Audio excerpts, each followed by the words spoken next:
The lawyer paused, and everyone stopped breathing. Grandma's final condition wasn't about money. It was about truth. My name is Sarah Mitchell. I am 29 years old. I work as a junior editor at a small publishing house in Chicago. It's not glamorous, but I love stories, especially the ones people try to hide. I just never thought my own family would become one. The call came on a grey Tuesday morning while I was correcting a manuscript. Sarah. My father's voice said, unusually stiff. Grandma passed away last night. For a moment, the office noise disappeared. No keyboard clicks, no printer sounds, just silence. Grandma Eleanor Mitchell, the strongest person I had ever known, gone. The funeral was quiet, not peaceful, just restrained, like everyone was performing grief instead of feeling it. My older brother Daniel stood near the front checking his phone between condolences. My Aunt Rebecca whispered logistics to anyone who would listen. Dad kept nodding at people like he was hosting a formal event, and I stood near the last row staring at Grandma's photo. She wasn't smiling in it. Classic Grandma. Dignified, observant, unimpressed, as if she already knew how this would unfold. Grandma had raised 3 children alone after Grandpa died. She built a tailoring business from scratch, bought property, saved relentlessly. Everyone knew she had money, and everyone pretended that didn't matter. But grief has a strange smell, and that day, it smelled like anticipation. 2 days later, we gathered in the lawyer's office. Polished oak table, muted lighting, air too cold. Mr. Henderson adjusted his glasses and opened a thick folder. Mrs. Eleanor Mitchell left a very detailed will, he said. Daniel leaned back confidently. Rebecca crossed her arms. Dad cleared his throat. I just listened. Her estate, the lawyer continued, including properties, savings investments, and business assets, will be divided equally among her, 3 children and 2 grandchildren. Rebecca exhaled loudly. Daniel smirked. Equal, simple, clean. But then, there is a condition. 5 words. That changed everything. Mr. Henderson slid 5 identical books onto the table. Old, leather-bound, worn at the edges. My heart skipped. I recognized them instantly. Grandma's diaries. She had written every night for over 30 years. Each beneficiary, he said carefully, must read Eleanor Mitchell's personal diary in full. Silence. Rebecca frowned. That's it. No, the lawyer said. He turned the page. After reading, each person must sign a declaration confirming they have read and understood its contents. Daniel laughed. We're adults, not in school. The lawyer didn't smile. Failure to comply forfeits your inheritance. The room froze. Dad leaned forward. You're saying we don't get anything unless we read her diary. Correct. Rebecca scoffed. This is emotional manipulation. Daniel pushed the book away. What's even in it? I didn't touch mine. Because suddenly, I understood. Grandma wasn't dividing wealth. She was delivering testimony. We took the diaries home. No one spoke during the elevator ride. Dad dropped me off last. Don't overthink it, he said. It's probably sentimental stuff. But Grandma wasn't sentimental. She was precise. That night, I made tea and opened the diary. Page 1. Her handwriting was steady, elegant, unapologetic. If you're reading this, I'm gone. And if my family is gathered, they're not just here for me, they're here for what I left behind. So before they take what I earned, they will first face what they did. A chill ran through me. The next entry was dated 12 years ago. Daniel promised to visit today. He didn't. Said work was busy. I saw his photos online beach trip with friends. My stomach tightened. Another page. Rebecca asked for money again. Said it was for medical bills. I later learned it funded a kitchen renovation. I stopped breathing for a moment. Next entry. My son avoided my calls this week. I heard from neighbors. He was embarrassed by my old clothes at his company event. My chest hurt. Dad. Page after page. Not angry words. Not dramatic accusations. Just dates. Facts. Moments. Patterns. neglect recorded with painful precision. And then my name appeared. I hesitated. Sarah visited today. Brought groceries I didn't ask for. Fixed the porch light. Sat with me for 2 hours. She thinks small things don't matter. They do. Tears blurred the ink. I kept reading until 3 a.m. Every page felt like a mirror. Not just of actions, but of priorities. Who showed up? Who didn't? Who cared quietly? Who performed loudly? The next morning my phone buzzed nonstop. Family group chat. Rebecca, this is ridiculous. Daniel, I'm not reading 30 years of emotional blackmail. Dad, Mom had no right to judge us like this. I typed nothing. Because deep down, I knew Grandma wasn't judging. She was documenting. That afternoon, Daniel called me. You actually reading that thing? Yes. Why?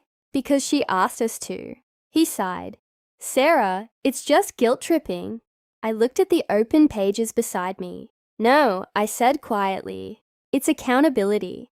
He went silent, then muttered, You always were her favorite. Click. Call ended. But Grandma didn't believe in favorites. She believed in effort. 3 days later, we met again at the lawyer's office. Rebecca looked irritated. Daniel looked exhausted. Dad looked defensive. Mr. Henderson folded his hands. Have you all completed the reading? One by one. They slid the diaries forward. Unsigned. I skimmed, Daniel said. Rebecca nodded. Same. Dad avoided eye contact. I read enough. The lawyer turned to me. Miss Mitchell. I placed the diary gently on the table. Signed.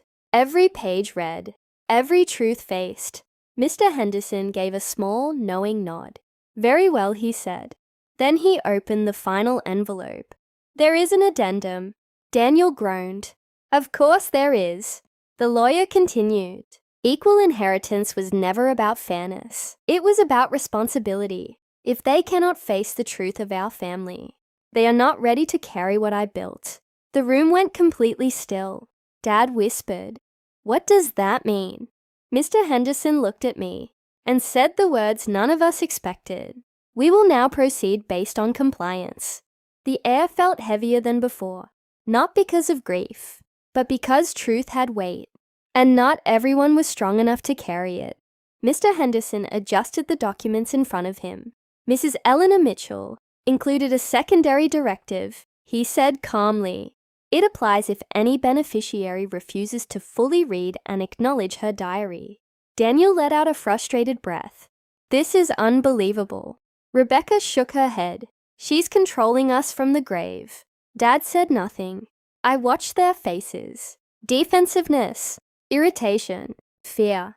Grandma had always said, People don't hate mirrors. They hate reflections. The lawyer continued. Those who do not complete the reading and sign in good faith will forfeit their share. Their portion will be redistributed among those who honor my final request. Silence crashed into the room. Daniel leaned forward. You're saying we get nothing. Correct, Mr. Henderson replied. Non-compliance voids, inheritance rights. Rebecca's voice rose. Over a diary, Dad finally spoke. This isn't fair. The lawyer didn't flinch. Mrs. Mitchell believed fairness required honesty. All eyes slowly turned toward me. I felt heat creep up my neck. Daniel scoffed. So what, Sarah gets everything? I didn't say that, I replied quietly. But the truth sat between us like a sealed verdict. Mr. Henderson opened another envelope. There is also a letter addressed to Miss Sarah Mitchell. My pulse spiked. To be read privately. He handed it to me. The paper felt heavier than it should, like it carried more than ink. We left the office in tense silence. Outside, the sky was overcast, the kind of grey that feels permanent. Dad caught my arm. Sarah, listen. Whatever Mom wrote, families fight. That doesn't mean she didn't write fights, I said gently. She wrote patterns. He looked away. Because he knew. At home, I sat by the window with Grandma's letter. I didn't open it immediately. I was afraid. Not of money, of responsibility. Finally, I unfolded the page. Her handwriting greeted me like a familiar voice. Sarah, If you are reading this, you did what others couldn't. You listened. Not just to my words, but to my silence. I never wanted revenge. I wanted recognition. Not for me, but for effort, kindness, and presence. Wealth without values becomes a curse. So I placed a condition, not a punishment.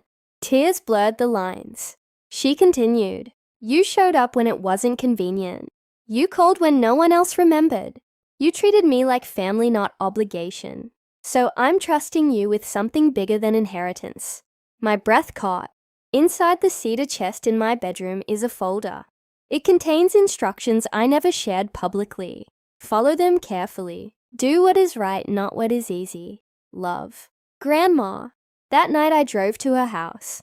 It still smelled like lavender and old books. Still felt like safety. I walked into her bedroom slowly. The cedar chest sat near the window, exactly where she always kept it. I opened it.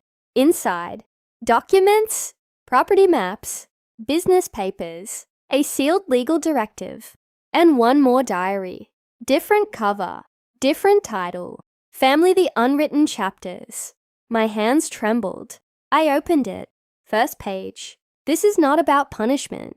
This is about restoration. Footsteps creaked behind me. I turned. Dad stood at the doorway. "I figured you'd come here," he said softly. We stood in shared memory, shared regret, shared love. "Did you read it?" I asked. He nodded slowly, some of it. That wasn't the condition. He closed his eyes. "I know."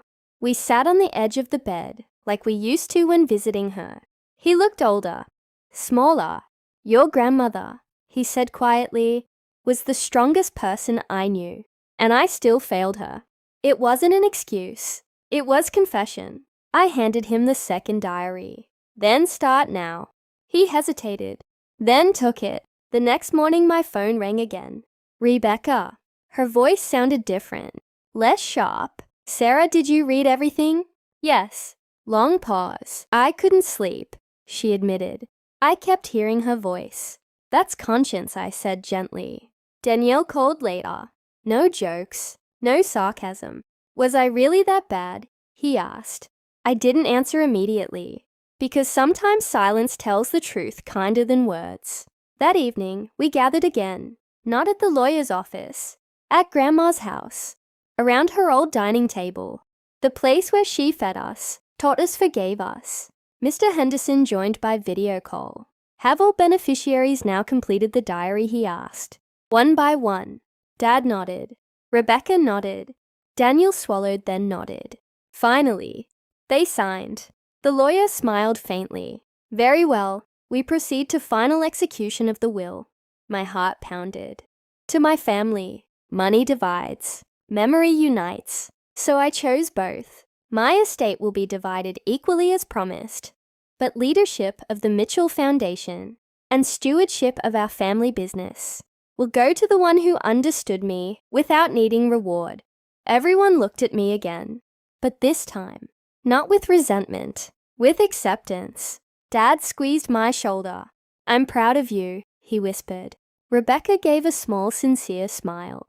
Daniel nodded once. Respect. Earned quietly. Mr. Henderson finished reading. "Miss Sarah Mitchell, your grandmother named you executive trustee."